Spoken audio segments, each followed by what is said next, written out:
Hello, I'm Kimberly Fine. My partner Neil Handwerker and I have co-founded Ex Judicata to support lawyers considering or committed to moving from law to non-legal jobs in business. In doing so, we have created a webcast series, If I Leave the Law. Today, we will explore the non-legal careers in the world of sales. This event will be recorded and will be available on demand via the Ex Judicata website. We will be monitoring the Q&A.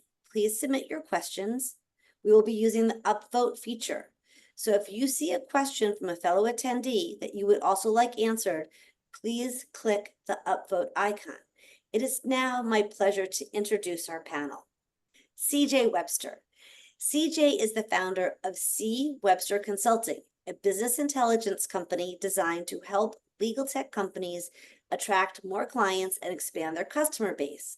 With over 20 years of experience in legal tech, CJ has held various roles with several prominent legal tech, analytic, and data providers. He has led large business divisions focused on the needs of general counsel and in-house counsel, and has also taken on sales leadership roles at firms with 1 to 50 attorneys. CJ will serve as our moderator, and today CJ will be joined by Stacy Simone. Stacy is a senior solutions sales executive for federal risk and GRC at ServiceNow. Prior to joining ServiceNow, Stacy served as global enterprise client director and team lead for Gartner. Stacy joined Gartner from LRN. Next up, Jason Ridenow serves as a managing director at Haystack AI. Jason, along with the Haystack AI team, is eager to showcase how their AI-driven platform, coupled with personalized recruiter training, is revolutionizing legal recruitment strategies. And we have Andy Hecht. Andy is an account director at Epic, a global leader in legal services and technology solutions. He has over 15 years of experience in the legal industry. Andy manages high-volume global corporate and law firm accounts, delivering value and efficiency to clients across various sectors and jurisdictions. I'd like to thank all of our speakers, and I'd also like to thank all of you for attending. It is now my pleasure to turn over to CJ. I can tell you that the panel and I are ready to jump in. And so let's get started. And so uh, let's go into the question. So I want to know, Jason, at what point in your career did you know you wanted to pivot from the law to business and why? Before I went to law school, CJ.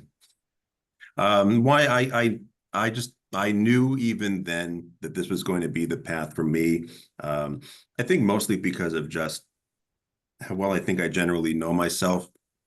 I've always sort of been the guy who looks at what everyone else is doing and says, you know, the opposite of that just looks really good to me.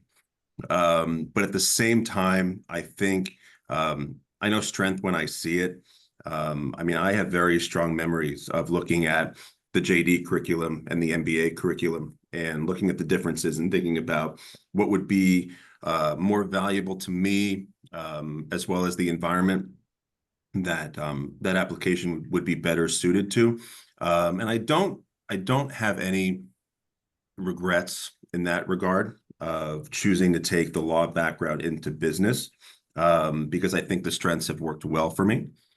I think that's the best question, that answer I can give you. It's been pretty consistent for me since before I went to law school. Thank you. What about you, Stacy? So like Jason, I was always interested in the intersection of law and business. And Exactly. I was originally enrolled in the JD MBA program. Unfortunately, doing the cost benefit analysis of another year of school and not being able to work during the summers, I dropped the MBA. But I found that the JD has served me well. But even when I was in law school and I was getting ready to graduate, I was writing papers on setting up a consulting firm for compliance because I figured that would be a good legally related business And this was back in the 90s, before compliance was as well known to everybody. Nice, nice. And Andy, Yeah, my pivot came, I like to call it the seasons of my life where it kind of naturally progressed. It was a bit of a journey, so I'll give a brief synopsis of my journey. Started as a litigator in New York City. My wife and I were newlyweds. She was an interior designer and we loved it. It was perfect for that season of our life. And as we started to plan a family, we looked around Manhattan, saw the cost of daycare, and saw no family support around. So the suburbs of Chicago was a natural transition for us. So I had to study for my Illinois bar license. And while I did that, I became a first level document reviewer in eDiscovery. And while studying, I just kind of worked my way up into project manager, review manager, started dabbling in AI, and found I was really good at it. And I enjoyed it too. So as I was progressing and giving presentations hand in hand with the sales team, it was probably my favorite part of the day. And I asked one of my sales leaders who would tap me to present all the time, said, I feel like I'm closing deals. He said, oh, you are. You definitely are. We have the relationship. You're closing the deals. So we just talked and laughed, and he became a mentor. And so 2 weeks after I found out I passed the Illinois bar, I thought I would get back into real estate law and go into litigation. I just felt in my gut this kind of nudge to maybe lean in over to sales. And again, I had a great mentor, I had a great recruiter, and I just made the leap. And so it just kind of naturally progressed. And again, I trusted my gut. It was that season. I had 2 young kids. I was looking at a promotion, maybe to go back in house at a law firm. And I was having fun doing what I was doing and enjoyed the people I was with. So I just made the leap. yeah, very, very great answers, guys. Um, I love that make the leap. Um, I want to move on just to keep things going because we are here to talk about a career in sales and making pivot to sales. And so I'm very interested to know, and I'll start with you, Andy, as what really drew you to a career in sales. Um, I think the biggest thing was it was very adversarial in New York City. I was doing landlord tenant, I was doing land use and zoning, a lot of appeals. There was a winner and a loser. And what I saw with sales and e-discovery and being an account director and having relationships, it was solving a problem in a less adversarial way that still got me that win feeling that I'm a competitive person. I enjoy it, but I was helping someone, they were helping me. And look, if the deal doesn't make sense for both parties, there's no use doing it. Where in litigation, someone's going to win, someone's going to lose. And that was probably the biggest sticking point as I was giving those presentations. I had the same feeling as court and litigation, but I was more satisfied with the outcome and it didn't feel as such a hamster wheel. And Stacy, what about you? So I don't know that I've ever decided to be in sales. I think like a lot of people, I fell into it. I was planning on being a corporate compliance consultant, which I did coming out of law school in the healthcare field. And then I was working for the former Inspector General of Health and Human Service and setting up compliance programs for these big healthcare organizations. When he said to me, I have an idea for an offshoot business, and it was to set up hotline services for these compliance organizations. Now, here I was, 26 years old. I was a newly minted JD, passed my bar, and he said, figure it out. We had a phone, a computer, a chair, and a desk, and we were a heartbeat away from the former IG of HHS. And I was going up against companies like Pinkerton and Kroll. But I figured it out. And I just started publishing articles and speaking at events and doing all of these things that my JD taught me how to do. Be a subject matter expert, be smart, start putting content out. And I brought on 100 clients in a year. So I think that I was bit by the sales bug then, because then he said, do you want to go back to consulting? And I was like, this is a lot more fun. That's awesome. And let me ask you, Jason. I have to borrow directly from the last two speakers because my answer is exactly the same. Um, I I enjoy the satisfaction I derive from a successful collaboration, which, if that's how you want to look at your work every day, litigation is not for you. I can't speak to other areas of the law. I can really only speak to the experience that I had. I like the performative aspect of selling, but I also like the end result when it's done well. The process just, I think, speaks really well to my personality, which has been, which has been hard. I'm a New Yorker also. I left here 5 years ago. I spent the last hour here explaining to Neil that the last 2 days have been a very strong reminder of how good a decision I feel I made at the beginning of the pandemic to move my family out of here. But it's taken me a while. I graduated law school 11 years ago. It's taken me a really long time to get to this point. I think there's a lot of pressure. I mean, listen, it goes back to sophomore year of college, right? You got to choose your major. There's so much pressure to know what you're going to do and lock yourself in, usually way earlier in life than is really appropriate. I don't know, CJ, I forget what the question was. I just wanted to say that, but that's how I That's feel. all right. No, it's great. We were asking, what drew you to a career in sales, but I think that A fit for my you know, personality. yeah, that's great. And I think you did a great job, and all you guys did a great job because Thank you. here's what I'm picking up, and I'm going to use this as a lead into this next question. So I'm picking up things of Andy talked about taking a leap, the same feelings of that he had when he was practicing when he was in front doing those different presentations. Stacy talked about being an SME and subject matter expert and just producing a large amount of content, and that helped bring 100 plus clients in the door. Jason, you talked about a collaboration of both of those type of answers, and also with your personality, and that Yeah. speaks specifically to the journey, right? But I have to know, and I'm going to start with Stacy on this. So when you're making a pivot, it doesn't always feel right. But I want to know that, when did you know the pivot you made was the right pivot? And do you recall any events? I mean, you talked about the 100 plus, clients and being a subject matter expert, cranking out, the different type of content. But was there anything specifically beyond that an event, a small victory, or anything that made you say, you know what, I made the right decision?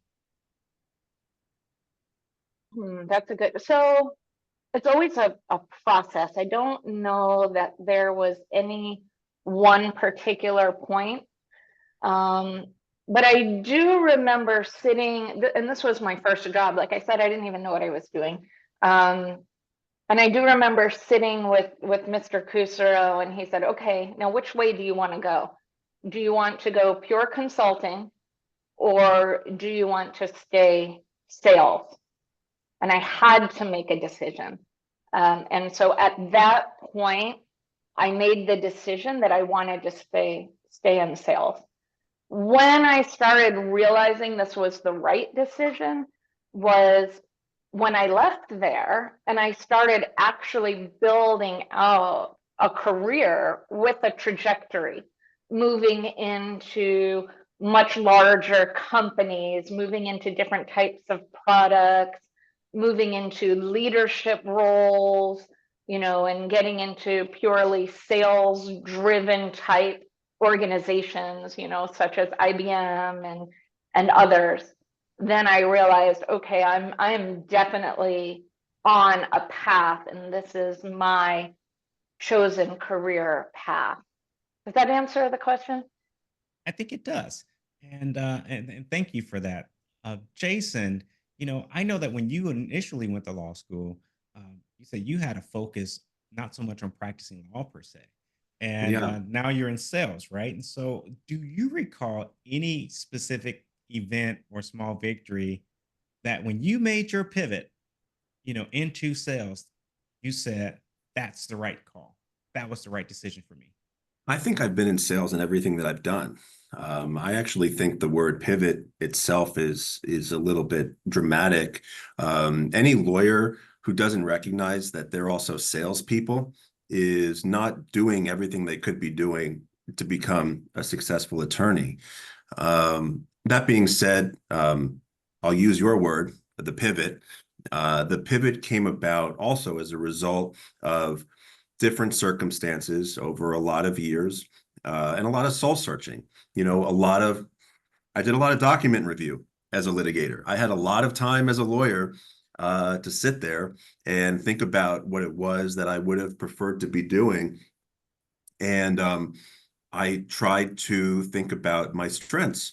When I first started out in legal recruitment, because of how focused and driven I was and the narrow structure of my role at the time, I booked 150 meetings in 18 months. I was a new father at the time. I was extremely driven to just, volume, volume, volume, and do the best that I could do with every day that I had on the job. I found that energy started to feel very counterintuitive in the law. I felt like instead of being a cog in the machine, I was kind of uh, I was more of a wrench in the gears, so to speak. There just were a lot of reminders in my days as a lawyer that I was not in the right situation for myself. What I'll take this opportunity to say, because I think it's appropriate here, I think that that's an affliction that a lot of lawyers suffer from and need to be better at recognizing, because we put enormous time, effort, and energy into the investment it takes to become a lawyer. And a lot of us, where that leads is to a situation that a lot of us don't want to be in. But you dig the hole deep enough, it's hard to see the way out. As recently as my last role litigating, I was at a law firm for a year, and I had a boss who I grew very close to, but he would say to me, you can't be the best husband, father, and lawyer that you want to be. You have to choose. I got to a place in my relationship with him where I became comfortable enough to ask him, did you ever think about doing anything else? And he said the same thing most other lawyers say.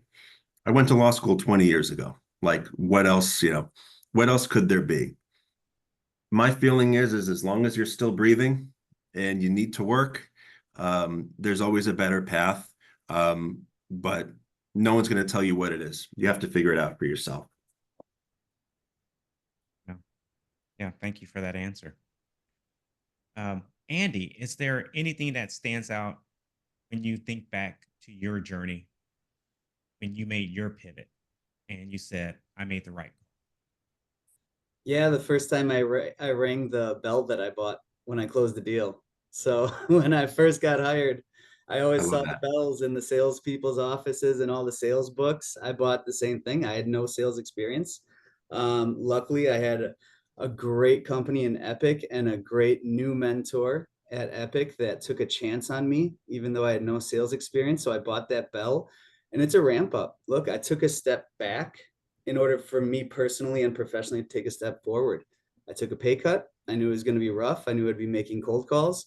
And it took Yeah. about 9 months for me to ring that bell. But when I rang it, man, did that feel good. And I knew that was it. I was hooked. Isn't that something? Ringing a bell, right? It brings me back memories to my beginning days in sales. When I was in inside sales, and you would hear someone ding, ding, ding, ding, ding, and Yeah. you say, "I gotta ring my bell." That's awesome. That's awesome.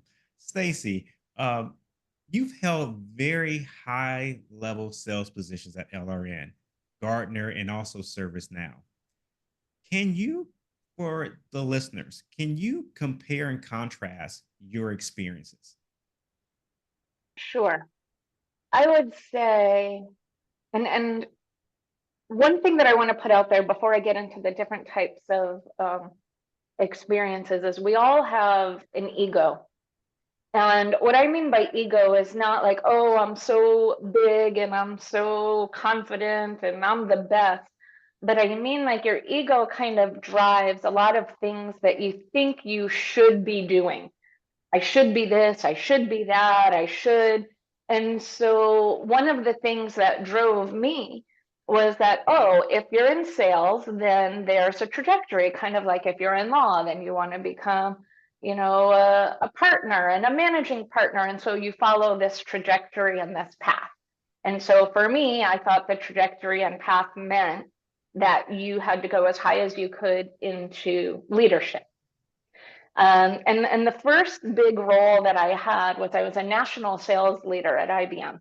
So I was responsible for all of the Americas, Canada, and Mexico. They should have called it North American. And I realized in that role, I'm going to say that becomes much more of what I'll call sales operations. Because the higher up you are, you're reporting the news more than you're making the news. And you are really mostly ensuring that everything's on track, deals are coming in, you're following cadence, people are doing what they need to be doing, and you're reporting up on all of the metrics. And then I ended up in a sales leadership role in a smaller company because I wanted to have, you know, roll my sleeves up and be more involved with the actual reps. So that's when I became a sales leader at LRN. And that was fun, right? Because you're helping onboarding, hiring, training, and doing all of those activities, which could bring you great joy. But I would say at the end of the day, you need to do a lot of soul searching. And I ended up doing that.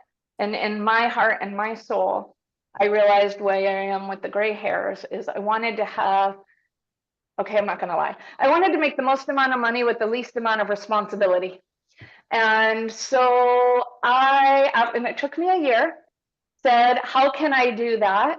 And I said, I can do that being a high-level individual contributor or lead a very small team. And that's what led me to Gartner and then to ServiceNow, where I'm not in a leadership position per se, managing a big team, but I am out on the front lines working with customers and doing ultimately, you know, what I love. Very well. Well said. You know, I believe that sales is a noble profession. And it's one of the few professions out there that you have the ability to have command and control of your income. And I think you kind of was speaking to that to a degree. That your efforts and your energy that you put into a sales career can be very, very fruitful in creating different streams of revenue for you. So thank you for that. Jason, now you're relatively new at Haystack. Can Yes. you tell us a bit about your role and how your legal training has helped you? So my role as head of sales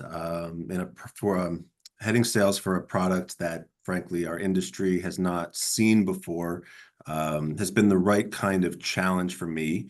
My job is to sell our software into members of the AmLaw 200, where I think my legal training has helped really beyond. It's a somewhat superficial qualification, but it's a very real qualification. Lawyers like to deal with other lawyers. I'm sure that that's true for just about any other profession or background, but lawyers like dealing with other lawyers. And I think it's easier to make headway in a world or a field that you already have some familiarity with.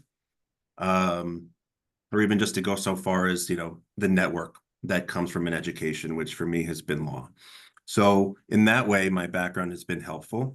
And I think the nuts and bolts of legal training are helpful in sales also, right? Because regardless of the specifics of a background, legal training, what you've done in practice, at the end of the day, a lawyer's job is to take a complex situation and make it understandable to the person sitting across the table. It's a lot harder than it sounds. I'm sure you're familiar with the saying, if I had more time, I would have written you a shorter letter. Anyone who knows me knows that that's not my strength, but it's something I'm conscious of and strive to be better at every day. But I think just the muscles you flex on the job and through the education and the training really lend themselves well to the challenge of selling. That is, of course, if that's what you want to be doing. I agree 100%. Yeah. Andy, now you've made a natural pivot to legal tech, and you're bringing your expertise conducting technology assistant reviews. Can you share how your legal training prepared you for success? Yeah. I think it just kind of flows after you ring that bell. You have to make the relationship and keep the relationship. And I love doing that. We've all had tough professors in law school. We've all had professors we've hooked onto. We know how to kind of navigate the ins and the outs. I've had partners that were yellers and screamers. I've had law firm owners that were just too busy to answer a question, so I had to figure it out. So now having clients and partners, I like to call them, on a relationship basis, you can really read the room and you know where they're coming from. They're busy. They're partners of law firms. They're general counsels of corporations. Sometimes they don't have time for you, but you know they'll get back to you. So it's really finding that balance of where to have that relationship that's high need and where to have that relationship that's a little more hands off, but they like your partnership and they do like your consulting. So that really helped.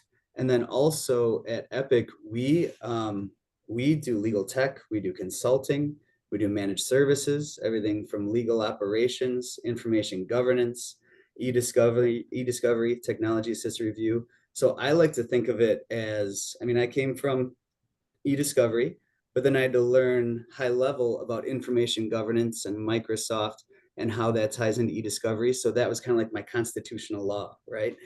I knew I wasn't going to be a constitutional law attorney, but I had to learn about it just to pass the class. So then legal operations comes along. Epic now has services around legal operations. Okay, there's torts. I know I'm not going into personal injury, but I have to learn enough of it to pass the class. So just having that high level law school background of learning, cramming, passing the test, remembering just high level enough to get by. You're sitting in these meetings and the general counsel says, tell me more. And you're thinking, I already told you everything I know. But there is more. So then, you bring in a subject matter expert to the next meeting and you know how to pivot and you don't panic. And it's legal training. I think I have no regrets at all about my JD. I loved it. Like I said, for that season of my life, it was perfect. And now it has paid dividends into my new career, which I'm in for the long haul. I could really see myself here until the time comes. I liked my third year of law school the best. The classes were the most fun, and it was the last year. The end was in sight. That's good. That's good. So the three of you are each selling to very different verticals. What would you say are the advantages that each of you feel your legal training brings? Now, Andy, you kind of started with that, but if you were to go just a level deeper into it, what would you say are the advantages that you were able to bring to the table that potentially other people cannot bring to the table because they didn't have the legal training that you Yeah. First thing that comes to mind, and I hate to steal it from Stacy because she's the research expert here, but the research and writing, I'm selling to healthcare verticals, I'm selling to tech verticals, I'm selling to fintech verticals, selling to automotive, selling to manufacturing. Then you get into the law firms. There's different law firm practices. Law firms specialize in different things. So that's kind of like doing your legal research. You learn about the industry, you learn about the law firm, you learn about the people's backgrounds that you're trying to sell to and create that relationship, not just sell to, but connect with. If they don't feel that connection, they're going to see right through it and just say, I don't have time. But it's the legal research and then the legal writing. When I first got hired, my first manager was like, can you craft me one of those well-crafted emails again? Like, what is going on here? So we really have that. And it's self-censoring too. You don't want to get too deep. You got to keep it short and sweet. But I think law school was reading and writing boot camp, right? It really was. And it was research and analytics boot camp. So you can really dig deep into those mental facilities those muscles that you've created and use it in sales. Stacy, would you add anything? Well, I always said it. If I could sell solutions as well as I sell myself, I'd be really rich. I like that. But I've sold to a ton of different verticals. I started my career strictly in healthcare, and then I was all over the place in technology, and then I was Fortune 500 companies. Then at Gartner, I was strictly financial services. You know what? I knew nothing about financial services. They never should have hired me. But I learned.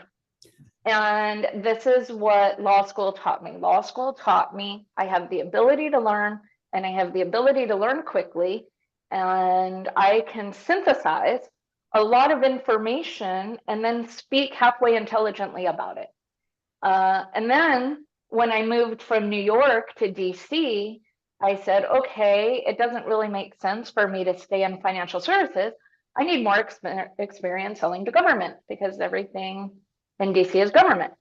So the way I ended up, getting hired in government, I'm in risk and compliance. And I said, okay, well, let me Google what does the government care about? And I come across the GAO, the Government Accountability Office, and the Green Book. There's an entire book dedicated to what controls federal agencies need to follow in the government. So I read this book. Now I know, okay, these are all the controls. I'm going through my interview and I'm like, oh, well, are you familiar with the Green Book? Are you aligned to the Green Book? Do you present this to the customers? Blah, blah, blah. They're like, oh, wow, she knows all about the Green Book. She's really smart. But in truth, I had really just Googled that not that long ago. And I've been ramping up and I've been learning because clearly it's more than just about the Green Book. But the message that I want to pass along is don't think that you have to be in any one vertical or any one thing, because if you're a lawyer, you have the ability to learn. And if you have the ability to learn and synthesize and speak, you can really do anything you want. Jason, share your thoughts. I will second and third those messages as well.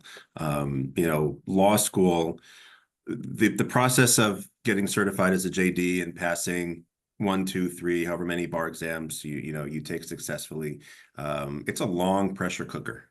It's a really long pressure cooker of an experience. I'm trying to tie my answer into a way that also helps to promote my friends here at Ex Judicata somewhat as well. But becoming a lawyer teaches you how to learn. It teaches you how to learn under pressure, to answer difficult questions under tough circumstances. I'm very grateful for that experience. I'm very grateful for that experience. It's made me who I am. It's brought me to where I am now. And again, just to kind of focus on what I think the purpose of this program is, because it's such a long and slow process, you just have to find the parts of it that work for you. Find the parts of it that work for you and apply well in whatever the situation, you would rather be in, whether it's sales or a different area of law or business or anything else you think you want to be doing as a professional. That's my advice to people, because it's such a slow transformation. That would be my thought also about how it, if you want to talk about sales specifically, how the experience lends itself well to success in sales. I think becoming a successful salesperson takes a lot of patience. That is seemingly never-ending exercise for me, just because of how I'm wired. But I think the experiences that I've had have made me better at it. The experiences that I've had, the combination of everything that we're sitting here talking about today, have made me better at what I'm doing now. So there's the value in the background for you, CJ.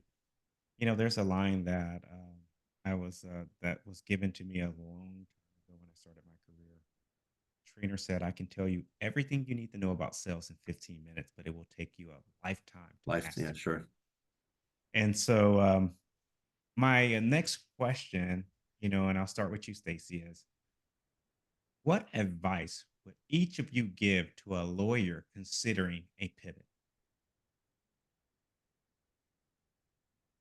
The advice that I would give is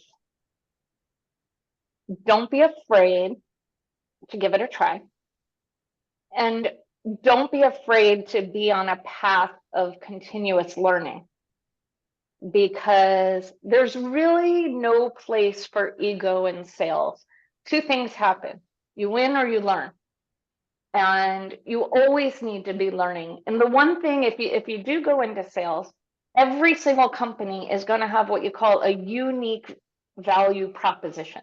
And it's, what am I bringing to market that's unique to my organization, that's different from everybody else, even my competitors that are seemingly the exact same?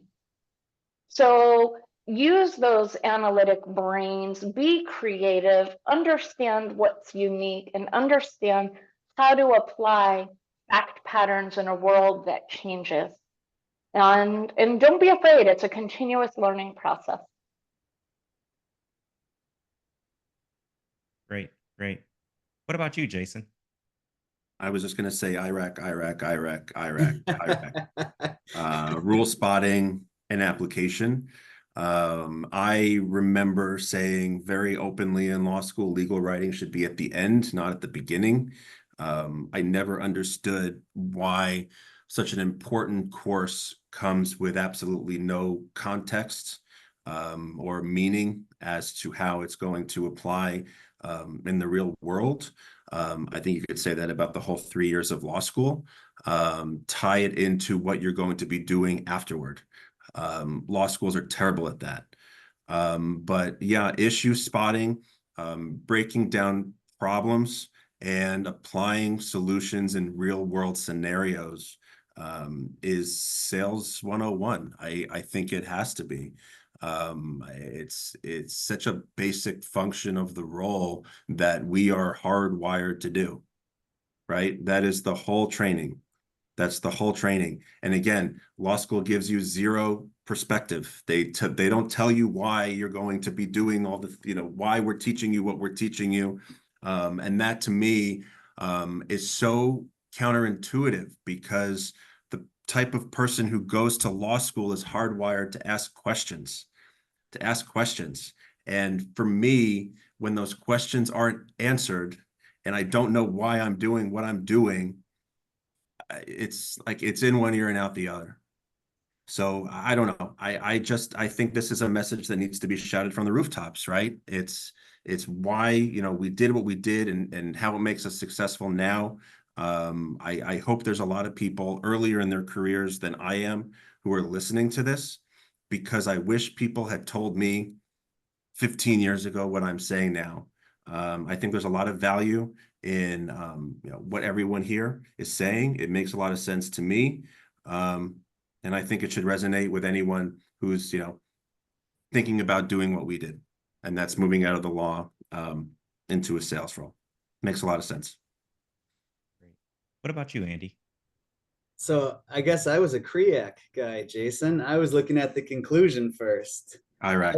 So when I started getting that the kind of gut feeling that I wanted to make the move to sales, I was looking, what's my life going to look like in 10, 15, 20 years? And I pictured myself in sales. So it took me a good probably 2 to 3 months of talking to mentors, talking to recruiters, understanding what the vendor landscape looks like that I was about to get into. And it's not like it was an instant decision. It's not easy. And like we've talked about ego, I had to not give up, but I'm not using my law license anymore. You know, I have them. I'm active in New York. I'm active in Illinois. For some reason, I just can't go on standby there. But we're not really using them. So it took 2 to 3 months, but I would say get a mentor. There, you'd be amazed at how many people want to help if you just Mm. ask people. And this is kind of where my shift came. I always, my whole life, I feel like I was trying to impress so that things would come to me. I was working hard and people were going to offer me these amazing jobs, but I wasn't asking. So when I made this leap, I did a Jerry Costanza in 180, just did everything opposite that I used to do. I was just going to do it. Sorry for all you younger people that don't know the Costanza reference, but Summer of I started George. doing the opposite. I started asking for mentors. I started asking for help. I said, "Who's your recruiter?" "Oh, let me give you this number." Asking the recruiter, just what do you know about the industry? Small, medium, and large companies. Where do you see me fitting? Never stop asking, like we've talked about. Get a mentor, get a recruiter, and if you wade in to the waters and it doesn't feel right, you can always wade back out and wade back in. You don't, and then I was ready to make that leap and dive in. It took 2 to 3 months. So don't beat yourself up if you're having conflicting feelings or thoughts. Talk to your family, talk to your friends, talk to everyone. Everyone's out there to help you. And that's what I learned the most. There was a message that I received as we were preparing for this webinar, and it came from one of my sales mentors. And this individual was a leader of a large data analytics company. And now he currently is the head of sales coach for partners, believe it or not, at one of the larger AmLaw 200 firms. And he said to me, he says, if you ask a sales VP that you have a candidate who has, number one, highly educated and smart, number two, like solving complex problems and figuring things out, number three, will work extremely long hours with no problem at all because they want to figure things out. Number four, will research all day to find the perfect point. Number five, time sensitive, ethical, competitive. And number six, used to handling objections, making arguments, and persuading groups of decision makers. They would say, yes, send them over. To me, that's what it's all about, right? And that brings together everything that we're talking about when you look at making a pivot from, the law to a career in sales. It's so painfully obvious, I think. I've been saying in just my short time at Haystack, the most successful product demos I've gone on are actually the ones where I speak the least. And I say that because I like to ask a lot of questions. And you let the prospective client convince themselves why they need your product. It's going to be, more often than not, in my opinion, far more effective than you talking at them and trying to explain why you are better than the next person. I mean, lawyers are just uniquely qualified to do this kind of work. To me, it's such a no-brainer. It's not even worth talking about. It makes perfect sense. Yeah, I think the transition can make a lot of sense, maybe for most of the people on this call.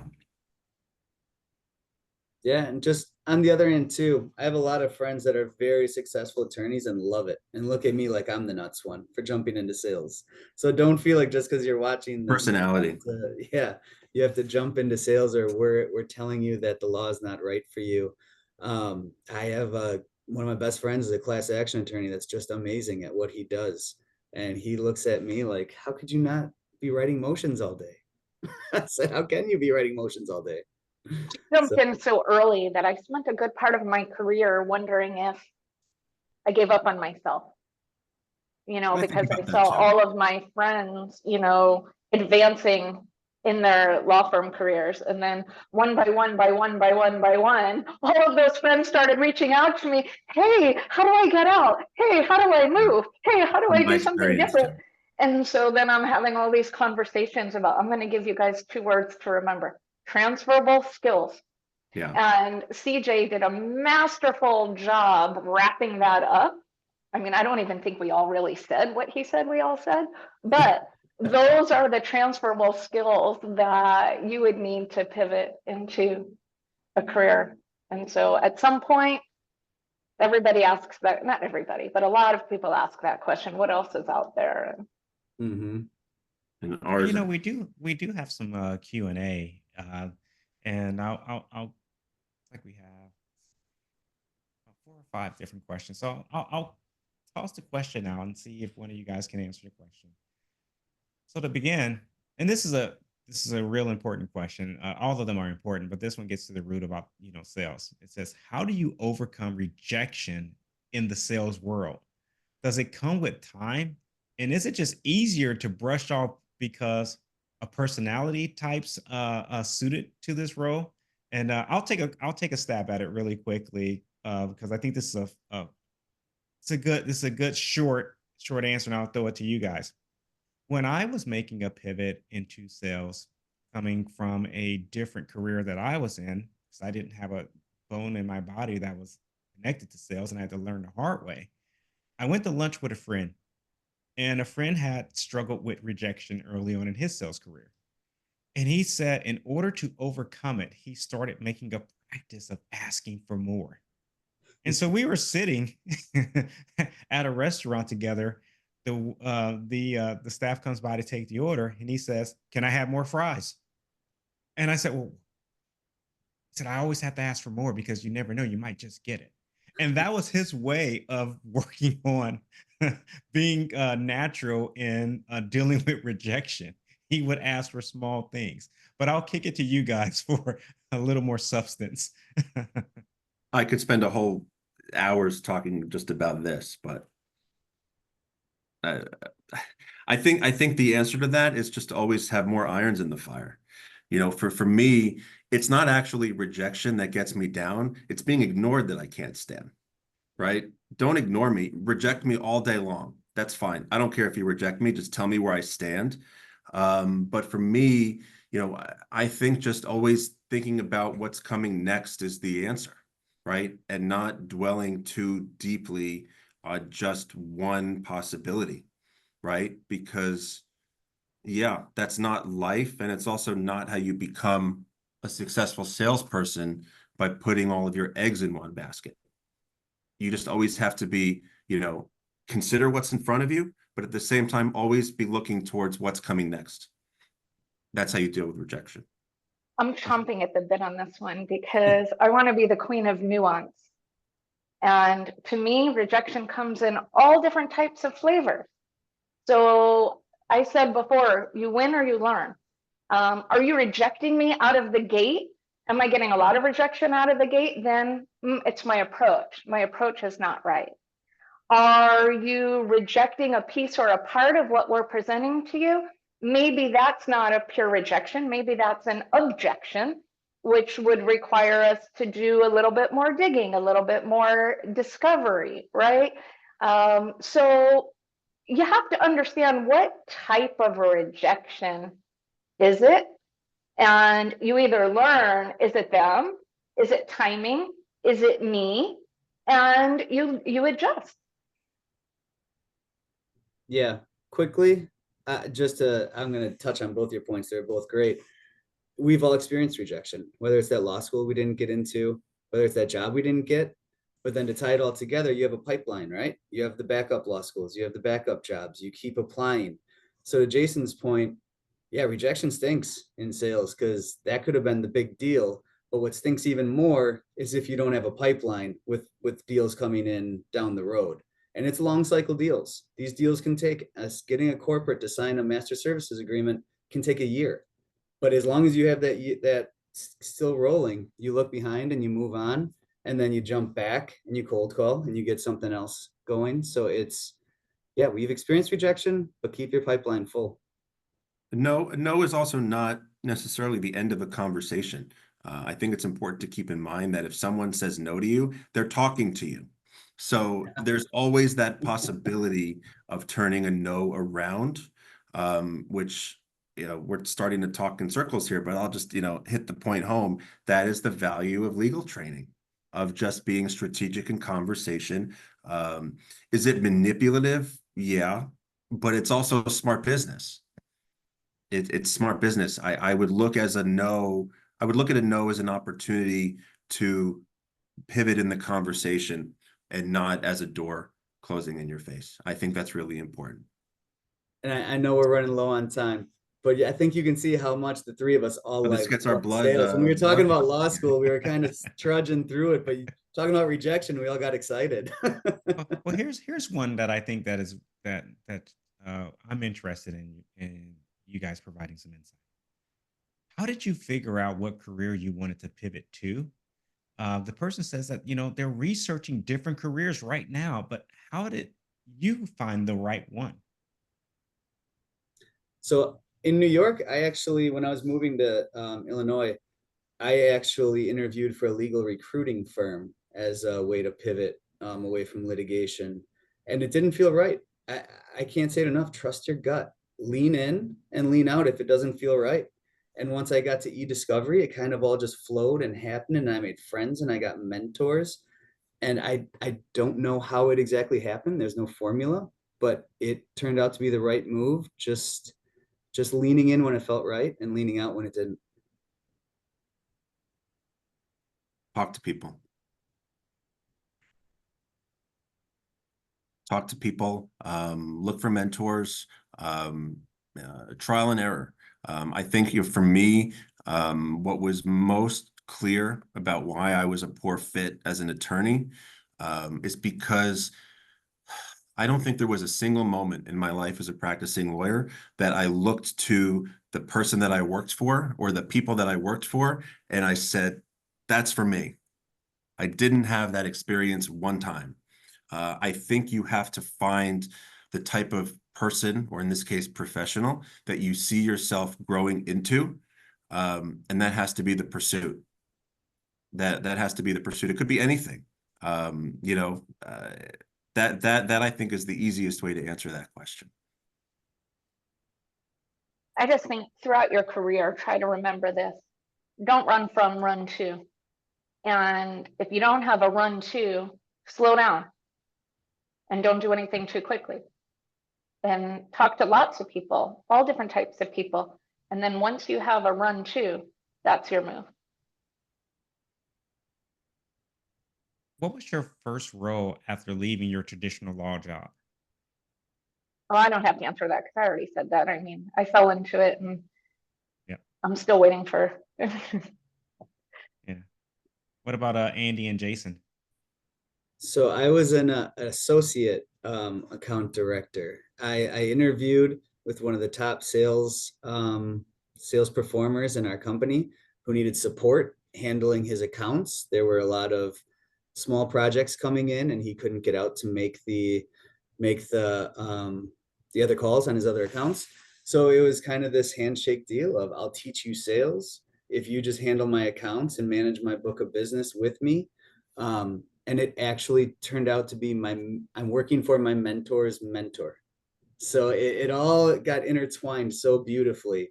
And now I'm in this circle of the top sales performers in the industry, and they're the best. They are so generous with their time. It is incredible. And all they keep saying to me is pay it forward. Just pay it forward. That's all we ask. I have pretty non-traditional background as a lawyer.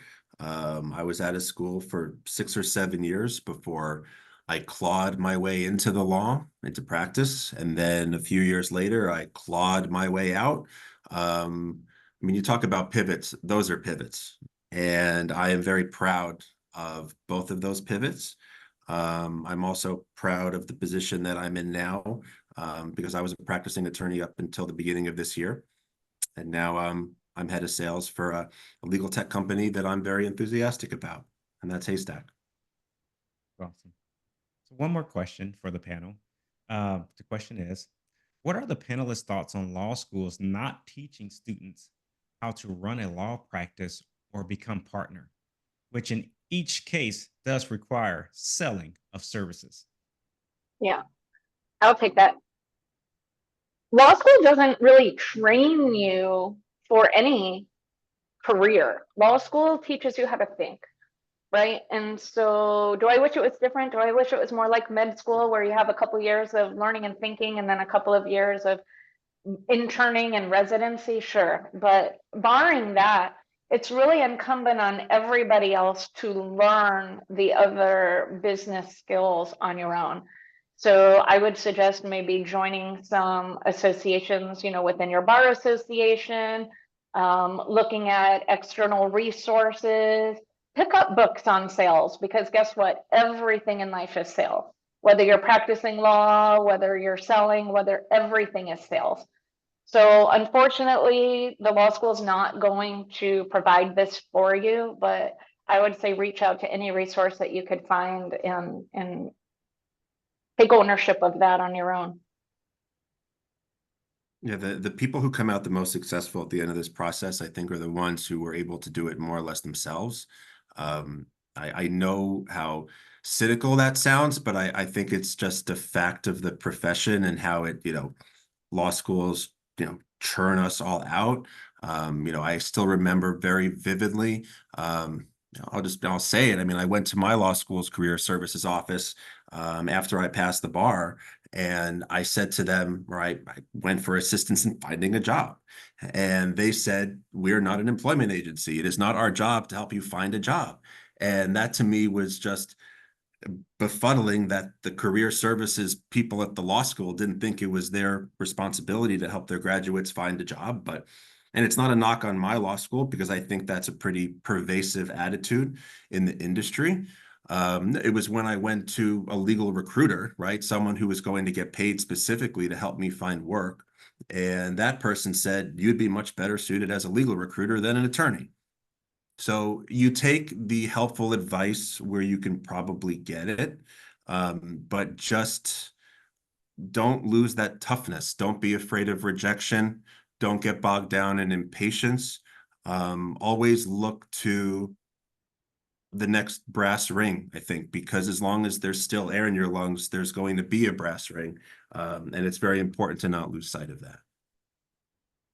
Yeah, my first thought was whoever asked that question, maybe there's a niche out Sure. there for you to start a platform just like Ex Judicata. Yeah. I mean, the possibilities are endless in this world. But again, it comes down to everything we've been saying. Talk to partners, talk to solo practitioners, join your local bar association, join the city bar association, whatever's working, get rid of it, but network. Networking is big, and ask questions. You'd be amazed. Again, I'm absolutely amazed at how generous people are with their time. And it just comes down to human beings wanting to help other human beings. It really does. Yeah. Awesome. I'll turn it back to you, Kimberly. Thank you. You are all absolutely amazing. And just one point on the law schools. I've probably personally talked to 75 or 80 law schools, and about 35 or 36 of them have put Ex Judicata on board as a resource for their students and alumni. So I think the law schools are starting to grow and change and be innovative. And so I just wanted to give a really good plug for the law schools. I that should we- just say, I know you have an affiliation with my law school, and that's progress. I was very happy to hear that. So Yeah, so they're I'll just put really, that out there. they really are, the men and women in career services really recognize that the JD is a powerful degree and can be used for many, many, many different types of positions. And there are a lot of law schools out there leading the charge where they are really training the students for alternative types of I'm career. glad that's changed.